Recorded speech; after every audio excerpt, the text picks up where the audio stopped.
আহলান ও সাহলান বিকুম মিন আবার দেখো মাআকুম আনা ইমরান আহমেদ। প্রিয় দর্শক, আজকে আমরা শিখব প্রথম, দ্বিতীয়, তৃতীয় এভাবে দশম পর্যন্ত ইনশাআল্লাহ। আমাদের প্রাত্যহিক জীবনে প্রথম, দ্বিতীয়, তৃতীয় এগুলো আমাদের অনেক কাজে লাগে বা অনেক সময় ব্যবহার করতে হয়। তো এগুলো অবশ্যই শিখে নেওয়া প্রয়োজন। তো আজকে আমরা চেষ্টা করব যে পুরুষবাচকগুলো শেখার জন্য প্রথম থেকে দশম পর্যন্ত।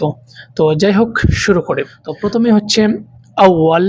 আউয়াল অর্থ হচ্ছে প্রথম। আউয়াল প্রথম। সানি দ্বিতীয়। সানি, অনেকে এটা আবার থানি বলে উচ্চারণ করেন, তো আপনার যেটা ভালো লাগে বা আপনি যে স্থানে আছেন যেটা ব্যবহৃত হয় সেটাই ব্যবহার করবেন। সানি দ্বিতীয়। সালেস তৃতীয়। সালেস তৃতীয়। রাবে চতুর্থ।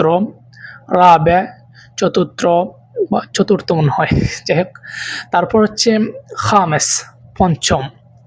খামেস পঞ্চম। সাদেস ষষ্ঠ। সাবে সপ্তম। সাবে সপ্তম। সামেন অষ্টম। সামেন অষ্টম। তাসে নবম। তাসে নবম। আশের দশম।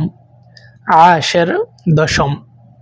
আউয়াল সানি সালিস রাবে খামেস সাদিস সাবে সামেন তাসে আশের। তো যাই হোক, আজকের মতো এতটুকুই। আল্লাহ হাফিজ। ইমরান আল্লাহকে থাকা। মা আসসালাম।